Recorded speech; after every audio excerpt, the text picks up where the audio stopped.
I'm now joined by Sunita Viswanath, the co-founder of the nonprofit Women for Afghan Women. The group works to promote the rights of disenfranchised Afghan women and girls in both Afghanistan as well as New York. Thank you so much for your time tonight. Thanks for having me, Lindsay. I'm glad to be here. Now, your group has a presence in 14 provinces in Afghanistan and more than 1,200 staff on the ground there. First off, how many of your staff and women that your organization works with have been able to get out? Well, we only have, of all of those people, 1,200 staff and tens of thousands of people that we've helped, women and children and families.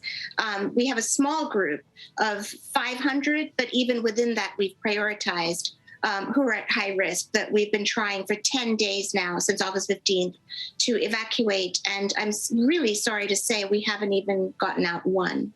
And I'm praying that a miracle happens. Are they hopeful? What are they telling you? Are they giving you any sense of optimism? No. I think hope is, on the evacuation front, I think hope is dwindling.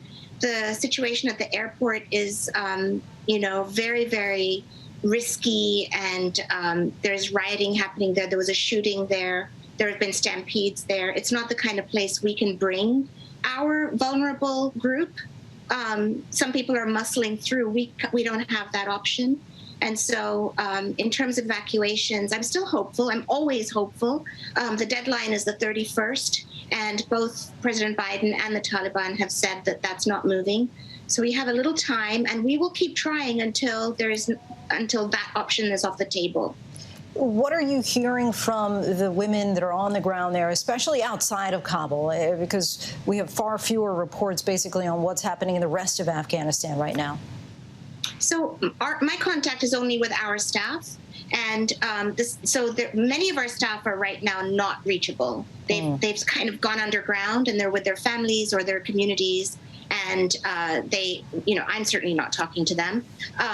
The group that's in Kabul is the group that we're hoping to try and get as many of them, on a plane out. So we are talking to the staff that's with them. And then we do have pockets of people around the country and provinces, just a few. And what I'm hearing is that in the provinces where we have people, it's actually quiet. It might just be the places where we are. It's, I'm not speaking for the whole country. I have a very, specific group of people that I'm in touch with, and I'm not hearing terrible disturbances or, terribly scary events for our group. In Kabul, though, right after August 15th, it was very scary, and there were groups of people who might have been Taliban and might have been other militias that were looting, and there were gunshots heard, and one staff person witnessed a shooting of someone. Again, at that time, it was very unclear whether it was Taliban or not. So it was a chaotic sense. But now our staff that's in Kabul taking care of our clients, in Kabul, are just kind of hunkered down, and morale is low, and there's hope of a magical plane that will arrive and take them out of the country to anywhere. Right, because we've already seen the Taliban backtrack just yesterday, saying that women should stay at home for now. So is there anything actively at this moment that your organization can continue doing in this instant to help women in Afghanistan?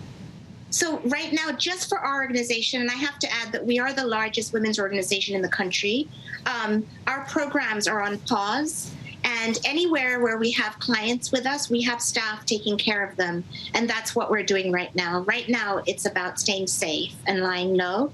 And then soon, when it's clearer at least, what of our programs are permissible and legal in the new, law of the land, we will have to go through a process to figure out what can we do, what can we not do. Is it safe for us to operate in some form in Afghanistan, or being there, does that actually endanger the very people that we want to serve? These are all questions that we are not even asking right now, because we're still focused on the evacuations of the highest risk in our group. Understood. And just curious how you've been responding all of this, the toll on you from a personal standpoint. You've devoted years of your life to helping others. When you see these images of Afghans literally wading through sewage to try to get to the airport and clinging to planes, knowing that even potential deaths would be better than having to stay.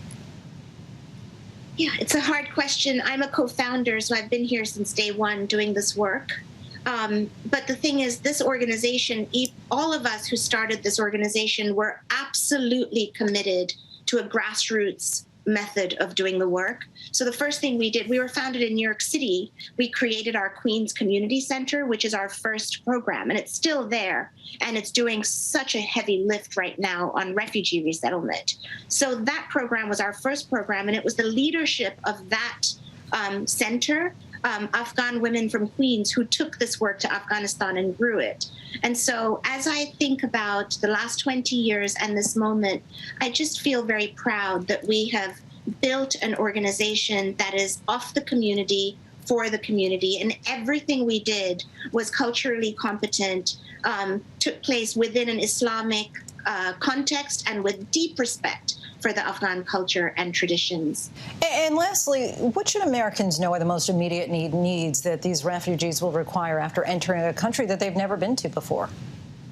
Well, Women for Afghan Women, our New York Community Center, our Queens Community Center, has been doing refugee resettlement work throughout the 20 years. So everything that we do in the center, ESL classes, asylum applications, learning how to take the bus, life skills classes, help to get your kids into school, and then help with their homework. Just, anything you could think of that the community would need, we actually offer that in the center. It's holistic care. There's also caseworkers to work on crisis when that happens for any of our community members. And most importantly, it's a place that always has the door open, and you will be greeted by somebody from the Afghan community, from our staff or volunteers, a cup of tea, a hug. And what a welcome tea and a hug would be for so many. Sunita Viswanath, we thank you so much for your time. Thank you for having me.